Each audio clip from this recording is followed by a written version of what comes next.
Hi, welcome to our channel of IGNOU audiobooks, Indira Gandhi National Open University, School of Extension. Development of industries. A vast section of the population in developing countries, such as India, still largely depend upon agriculture, and since there had not been enough efforts to increase the productivity in agriculture, and also because it is relatively difficult to escape diminishing returns in this sector, it becomes imperative to create alternative sources of gainful employment. Industry and, especially manufacturing, had proven itself to be the drivers of economic growth. The geography of industrialization also changed over time. Historically, it had been linked to availability of raw materials, but later on it created its own space, which had been also linked to the growth of urban centers. In other words, beyond certain level of development, industrial growth had been the drivers of the emergence of urban centers. Industrialization and urbanization went hand in hand. Later on, of course, in a more recent phase, there had been a delinking of industrial development and urbanization. The trajectory of industrial growth often resembles to a definite pattern, and theories offer explanation to such patterns. The relative importance of various size categories of firms changes in different phases of industrial development. This also depends on technological development. However, all these depend on the nature of industrial regime a country follows, and the broader economic questions it aims to answer. In other words, the demand pattern and its macro management, the availability of resources in terms of labor and capital, the technologies that evolve depending on specific historical necessities, that largely defines the contours of industrialization of a specific country. This implies that there can't be any unique pattern of industrialization, and the paths differ on the basis of specific historical and social contexts. Industrial development in Europe and in other developed countries had often been conceived as something homogeneous and also referred to as ideal pathways to industrial growth. But these notions are not grounded on serious inquiry. The idea of catching up to the developed world, although drives the mental models of industrial development in developing countries, but the two trajectories hardly match, and industrial development literature offers a pluralistic vision of industrial development rather than sticking to Western ideal typologies. Industrial development had often been equated to the growth of large industrial structures involving huge capital investments, either from private or public monopolies. The Fordist structure, as it is termed, defines an industrial pattern that is primarily meant to cater huge demands of standardized goods or goods of mass production. Hence, capital investment with large oligopolies as leaders was conceived to be the drivers of industrial growth. But with the decline of welfare states and Keynesian demand management, industrial regimes also underwent a change, not only in terms of size structure of industry but also in terms of emerging technology and demand patterns. Large size, huge investments, and command structures no longer remained to be the guiding principle of industrial growth. Knowledge and human capital became important inputs to trigger cumulative growth of industries. Economic theories tried to capture these changes and explained how simple linear relations between physical inputs and output hardly capture the dynamic relations within industrial growth. The rising proportion of knowledge inputs, coupled with a massive decline in the cost of transacting information, has also led to a relocation of industries and also new markets for knowledge-related activities. There had been a rising trend towards division and redivision of tasks which are performed across the globe and managed by multinational corporations or transnational corporations. Global production networks are emerging, and firms or regions of developing world are increasingly drawn into the global value chains. The globalization process induced liberalization had also triggered a surge in cross-border capital flows that to a large extent influences the industrialization process of a country. In this unit on urban industrialization, we would discuss issues that provide a comprehensive understanding of the past and present trajectories of industrial growth. After reading the unit, you will be able to explain industrialization, growth and phases of industrial development, describe perspectives on size structure of firms, analyze agglomerations and industrial clusters, discuss foreign direct investment flows, industry and employment. 2.2 Industrialization and growth. Economic growth has been conceived as a process of increasing output per capita, by enhancing productivity and employment. The growth of population adds to the labor force in a country which if employed use other resources and give rise to new output. But addition of labor also requires additional sources for survival. And if the output generated gets exhausted for sustenance of the labor force, then there will be no net addition to output or growth. In other words, growth involves a process of rising productivity such that output produced per capita should be at least higher than the amount required for survival of the labor force. On the other hand, if the growth of productivity is much faster than the growth of labor force, there would be increasing possibilities of unemployment. In developing countries, the typical problem is the persistence of surplus labor largely engaged in agricultural or other low productivity activities.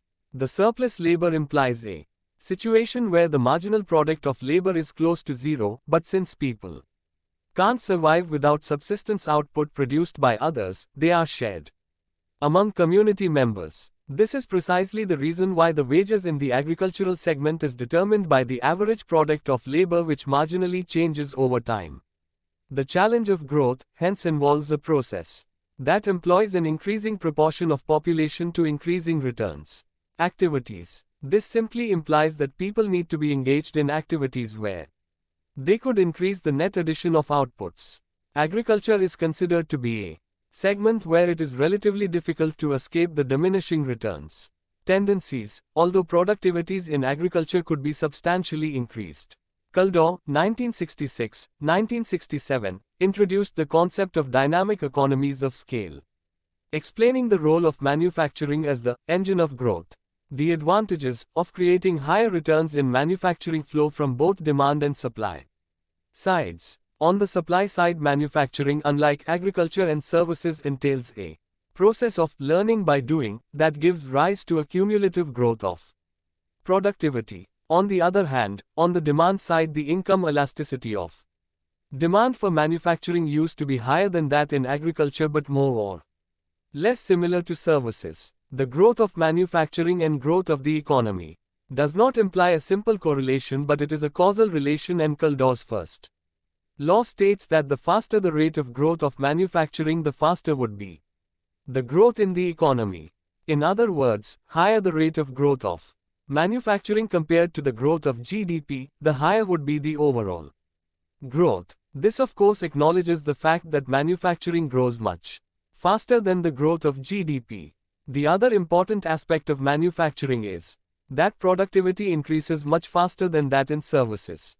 As a result, prices of manufacturing goods increase slowly. The income elasticity of demand for services beyond a certain level of income could be similar or even higher to that in manufacturing, but since prices for most services rise much faster than manufactured products, the rise in the elasticity of demand is to an extent counterbalanced by rising prices. There are studies that show that some services show characteristics very similar to manufacturing and could be considered as an additional engine of growth. The relation between growth and industrialization is also important in the way the two mutually influences each other. Growth gives rise to incomes which should be distributed to various social classes. If we consider two broad groups, for reasonable abstraction, growth is distributed between labor and capital in terms of wages and profits. The trajectory of growth results in various distributional patterns that influence demand and the commodity composition of the economy. Moreover, the growth depends on profit. Income less would be the impact of income on consumption demand. This is precisely because capitalists save more in proportion to income than the workers. On the contrary, if the growth enhances the share of wages, then there would be relatively higher impact on consumption demand. The other aspect, of course, is indirect. The growth of profit incomes in the economy raises the demand for luxuries and importable that always have lower employment elasticities. In other words, the growing share of the income of the rich would entail a demand pattern that requires higher technologies and declining use of labor force. The question basically is linking growth with a proper distribution that would create adequate demand for industries. Otherwise, Higher growth with a skewed distribution of income together with higher dependence on imports might lead to their industrialization. Finally, industrial development in the modern age signifies a marked shift from artisanal production to factories and manufactures. The growth of large industries required a massive supply of labor force who would be working in factories and, as a result, people from rural areas were drawn into urban centers. This is precisely the reason why the trajectory of growth of industries matches with the growth of modern urban cities. In other words, at the advent of modern industrialization, growth of manufactures drove the growth of urban centers. This involves a creation of new space that brings together labor and capital and defines the new geography of production. 2.3 Phases of industrial development. Industrial development changed across space and time. On the one hand, the nature of work that arise in given historical periods are often conditioned by the dominant paradigm of technology on which they rely.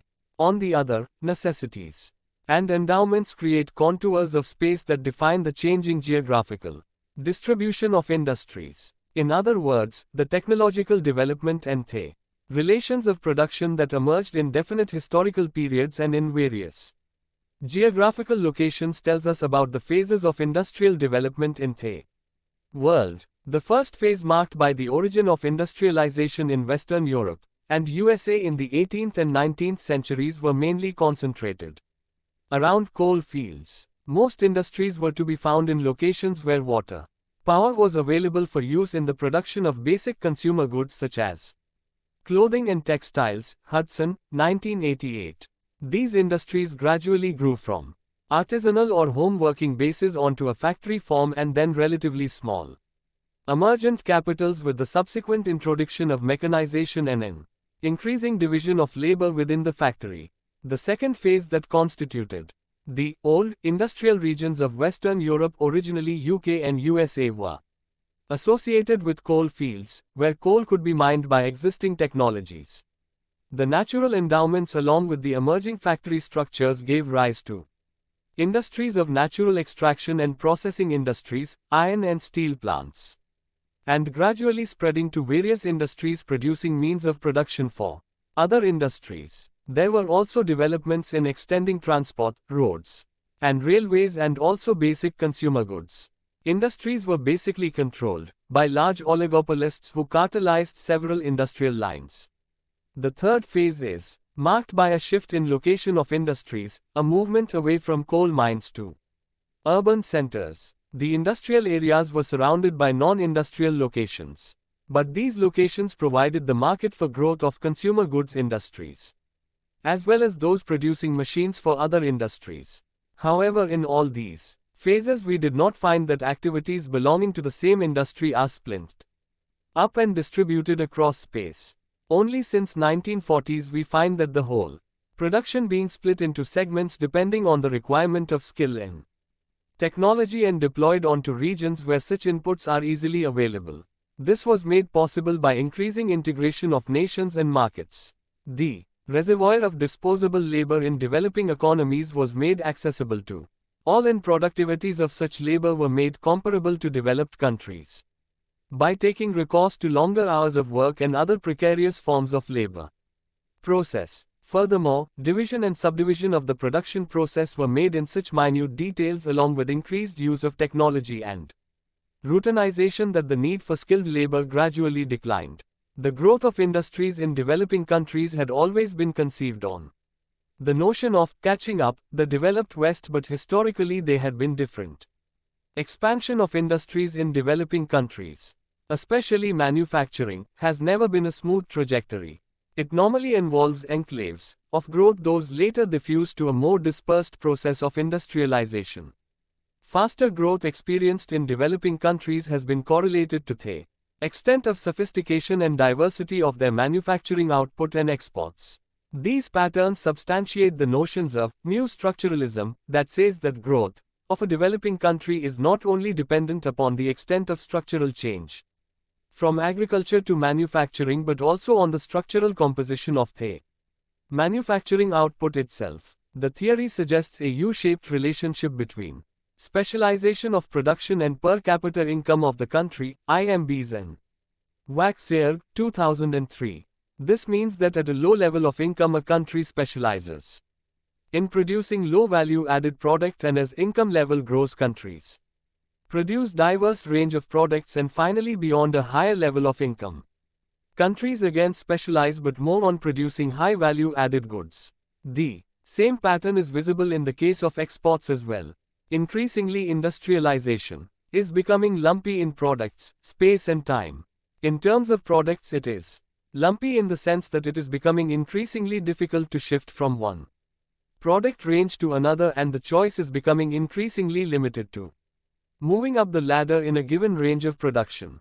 The pattern of industrialization in developed countries and that in developing world is neither independent of each other nor could be comprehended as something symmetric. Rather, the pattern of industrialization in developing countries had largely been influenced by a dependent relationship. The relationship is essentially asymmetric. The dependent and truncated patterns of industrialization of the developing countries were largely driven by the imperial needs of the developed countries in the colonial periods. Later on, the dependence became, although less explicit, the gap between the two continues to exist not only for the initial lag but because of a complex hegemony of the developed world. 2.4 Perspectives on size structure of firms. The trajectory of industrial growth involves a changing distribution of various size categories of firms. In the initial stage there would be predominance of household enterprises. Gradually these would be replaced by workshops and factories, and finally large-scale enterprises take over. These phases, although are not very distinct, and there would be different degrees of overlap depending on the specific situations of countries. Moreover, this trajectory has little resemblance to industrialization process in developing countries. Industrial structure at the beginning would be predominated by large enterprises mostly led by large oligopolies or state-owned firms. The growth of industrialization involves a deepening process, and that creates demand for smaller firms in backward linkage. The advantages of large and small-scale enterprises and the appropriate size structure of firms had been a major area of debate both in theory and policy. Larger scale primarily relates to higher labor productivity and hence higher efficiency wages to labor, that in a way increases the mass market as well as demand for modern goods. The scale advantages flow out of several aspects, starting from those linked to marketing and managerial gains to those related to technology and innovation. In some sense or the other, the principal arguments in favor of small are generation of employment and efficient use of capital in a labor surplus or capital scarce economy. The other important objective of protecting and promoting small enterprises was the creation of employment in a capital scarce labor abundant economy. But in that case, the little amount of available capital needs to be spread over the vast number of labor, and in which case the marginal product of labor could be even lower than their subsistence wage, very similar to the case in agriculture in developing countries. As a result, the creation of employment without generating adequate income ultimately lands up to a case of poverty sharing. In this view, in order to increase income, especially in a capital scarce country, small units can be preferred since they operate at less capital income ratio compared to large enterprises.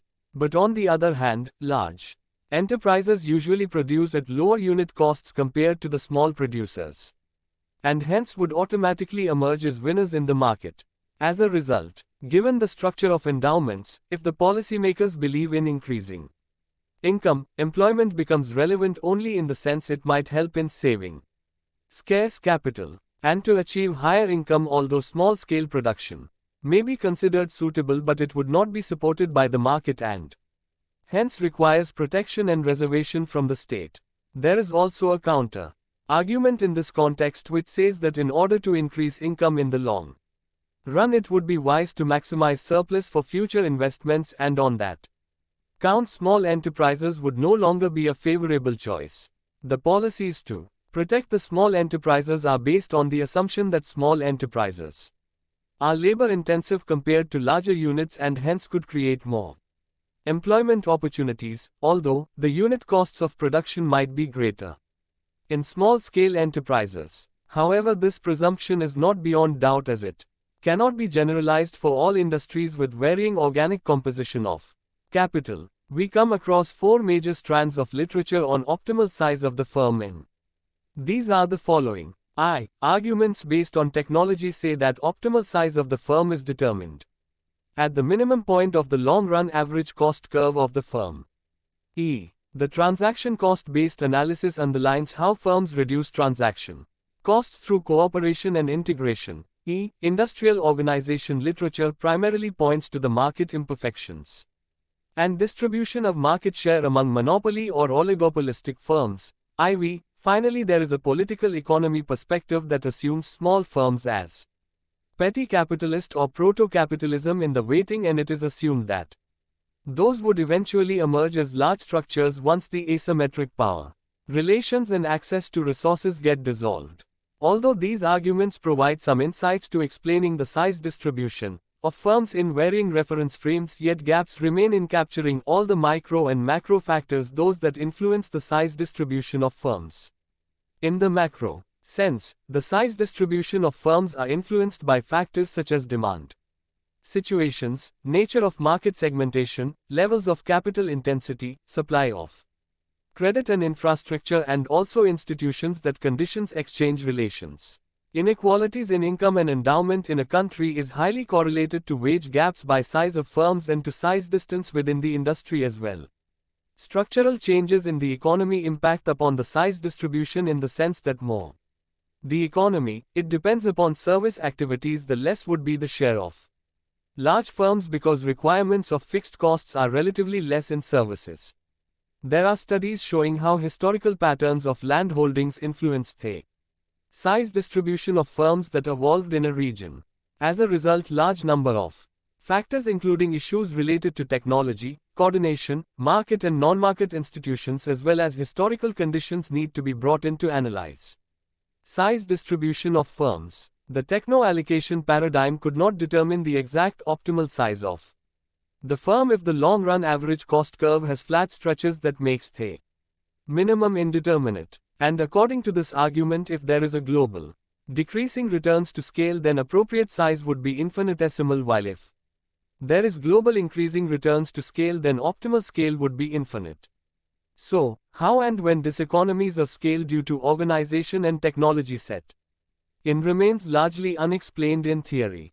One can say that the appropriate size of the firm will be determined at the intersection between rising economies of scale flowing from increasing returns and diseconomies of organization arising from increasing size. But this involves a dynamic analysis that cannot be limited to technological factors alone. The transaction cost argument in some sense is also driven by technological determinism, as it assumes that transaction costs arise exogenously given technology and organizations take shape in order to reduce such costs. Moreover, how different forms of coordination take place depending upon the complementarities and similarities of activities within firms in various industries need to be looked at. Finally, the macro factors, those influencing demand, although are of great significance, but in a globalized world, scale advantages can be reaped by depending upon foreign demand, and emerging global value chains also throw up possibilities where firms could derive scale advantages, not only by producing finished goods but also by supplying intermediate tasks at a large scale to the global production process. 2.5 Agglomeration and industrial clusters. The phenomenon of disintegration of large hierarchical firms and subsequent rise of post-Fordist structures, such as dense network of small enterprises embedded in clusters, gained importance to academics and policy makers. This was primarily driven by a perceivable shift in the demand pattern towards customized goods with multiple styles produced in smaller batches using flexible technologies. As a response, flexible specialization emerged as the new paradigm of industrial organization that involves flexible machines, flexible labor process, and flexible production organizations. Fixed costs were drastically reduced by increasing use of malleable technologies, particularly machines capable of doing multiple tasks. As a result, the functional durability of machines increased, thereby reducing average costs to a large extent. In a Fordist structure, average costs could be reduced only by mass production, however by increasing use of flexible technologies average costs could be brought down even at a much lower scale of operation. The moments of competition also changed, producing only at a lower cost did not work much. What became important is responding to the customized needs of consumers at the lowest possible price. This perspective once again brought back small enterprises into the agenda of course with a caveat, emphasis was less on the rigid notions of scale and more on the flexible production organization that helps reducing transaction costs, costs of inventory and time of response. Attributes of cumulative competitiveness in an industrial cluster do not depend much upon strict homogeneity in size. Organizational synergies and interdependence of firms in vertical and horizontal linkages are more important issues than strict notions of size and scale of firms. Agglomeration of firms defined by an organic interaction, deriving benefits from positive externalities created through localization and contained in a dense network of formal and informal institutions defined the new order of industrial organization, the industrial cluster. The large volume of literature evolved from the success stories of European clusters offers a different paradigm in capturing the problems of small producers as a constellation of interlinked factors. The key point is that successes of clusters cannot be analyzed investigating individual firms, their strength lies in clustering and cooperative competition that opens up efficiency and flexibility gains which individual producers can rarely attain in isolation. Marshall, 1920, first coined the term industrial district, identifying the major causes of localization of industries that generates economic gains through positive externalities. However, in mainstream theory, external economies can never be a deliberate creation of an individual firm but is always incidental and involuntary because in these situations economic agents cannot capture in the price of their product all the benefits of their investment. Schmitz, 1999, goes beyond the conventional perception of external economies and recognizes an element of consciously pursued joint action as the sufficient condition for a growing cluster. This opens up the study of interlinked enterprises in a dynamic way and recognizes the fact that clustering enterprises are both recipients and providers of external economies, and underinvestment ceases to be the necessary or dominant outcome. Thus, collective efficiency that characterizes successful clusters as the outcome of both the incidental external effects of individual action and consciously pursued joint action. This kind of industrial organization is believed to be appropriate in the context of rapidly changing pattern of demand. It distributes risks of investment, stabilizes labor redundancies tied to business cycle, and is resilient to external shocks. Brusco, 1982. To be competitive is never a static attribute, but a continuous process of responding to changing and emerging markets.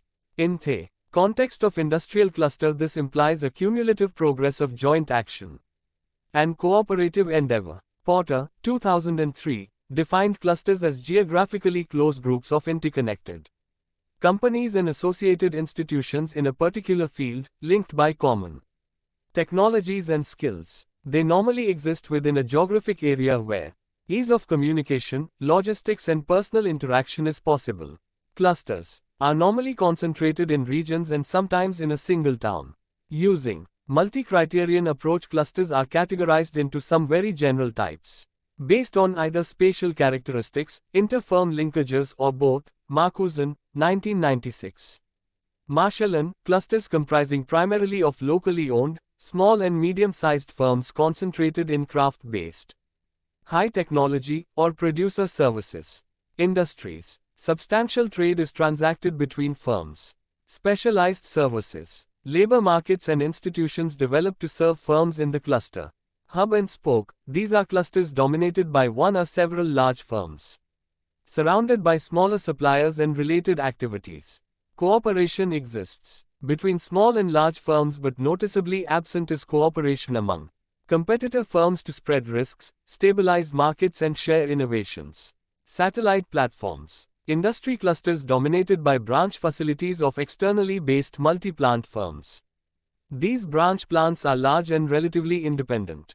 Minimal trade or networking takes place among the cluster's branch plants and The incidence of spin-off activities is relatively small. State-anchored industry clusters are regions where the local business structure is dominated by a public or non-profit entity, e.g. military base, university. Government offices, supplier and service sectors develop around these public facilities, but these local firms are relatively unimportant to the development of these clusters. Porter, 1998, points to the paradox of economic geography during an era of global competition. It is recognized that changes in technology and competition have diminished many of the traditional roles of location. Yet, clusters, or geographic concentrations of interconnected companies, are a striking feature of virtually every national, regional, state and even metropolitan economy.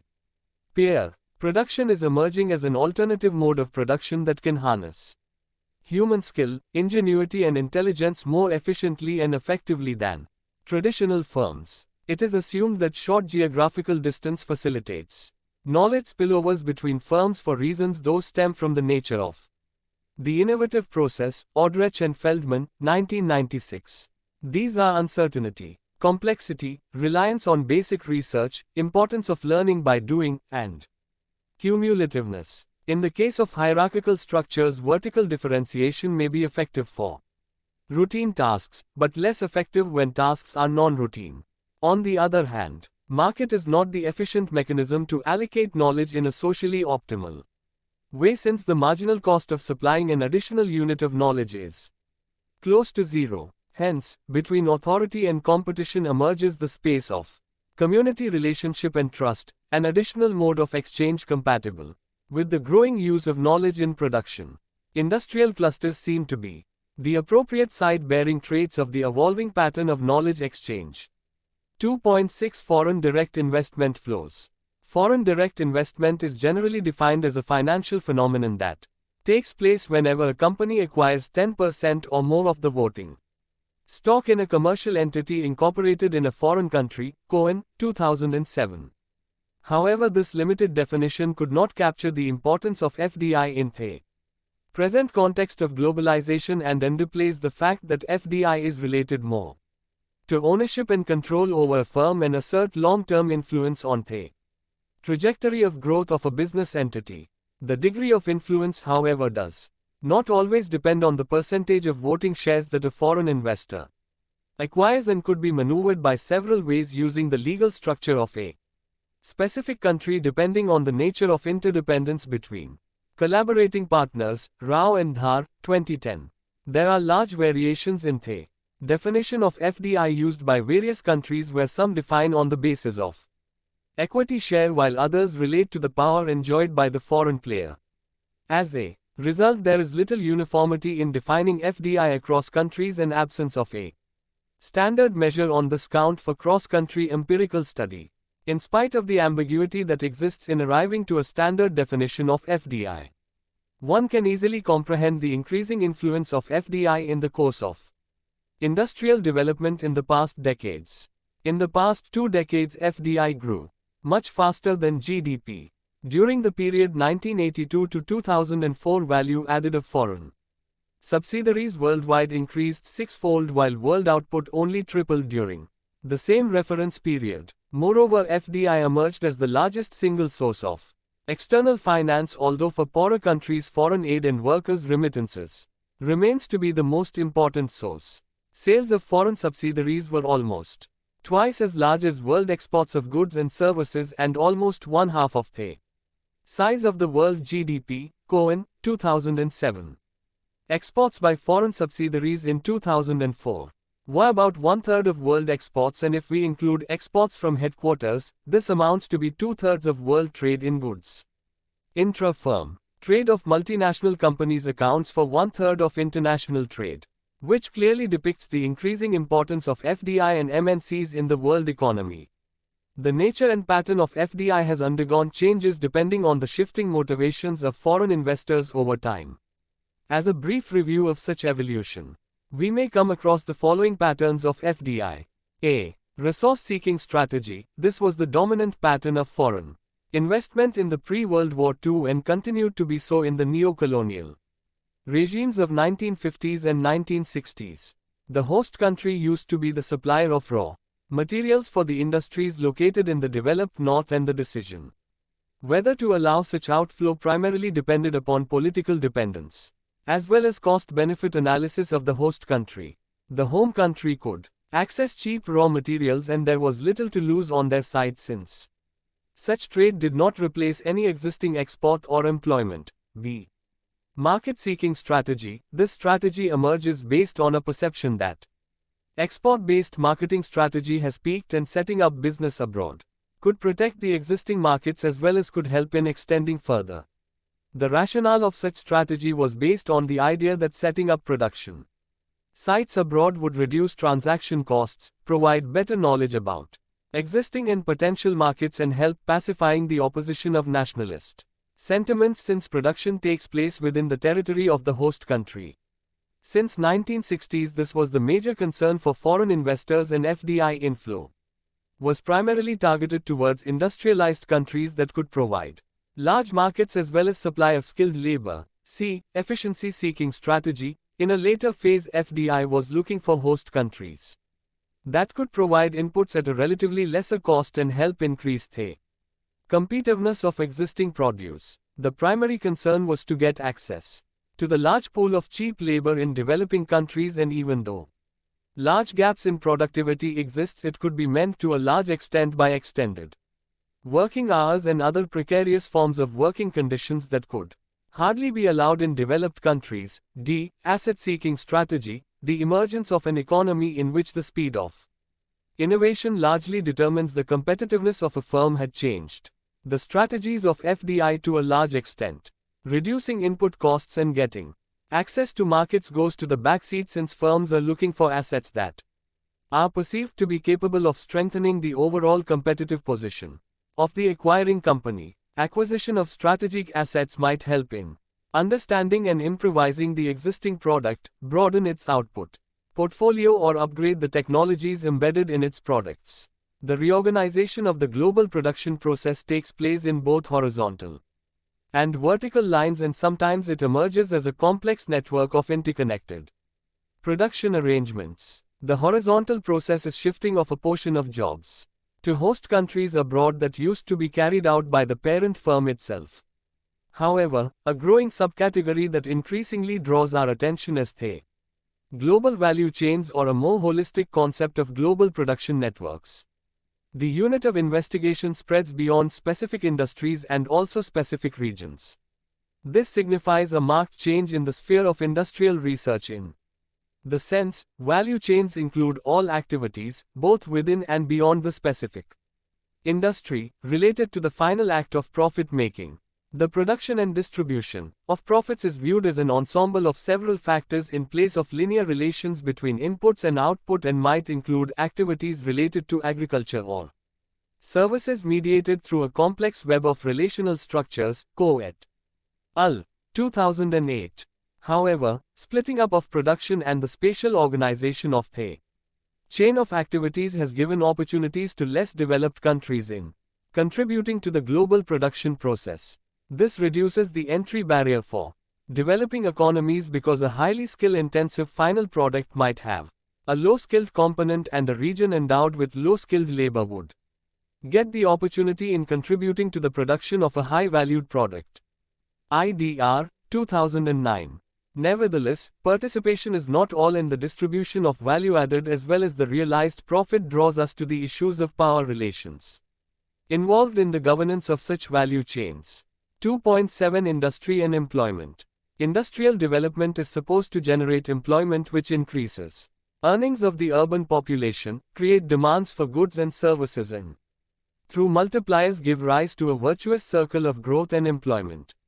Industrial employment in countries such as India is all the more important because it provides avenues to shift the surplus labor from decreasing returns activities to increasing returns activities. The vast number of people engaged in agriculture either have their marginal product equal to zero or less than their average product.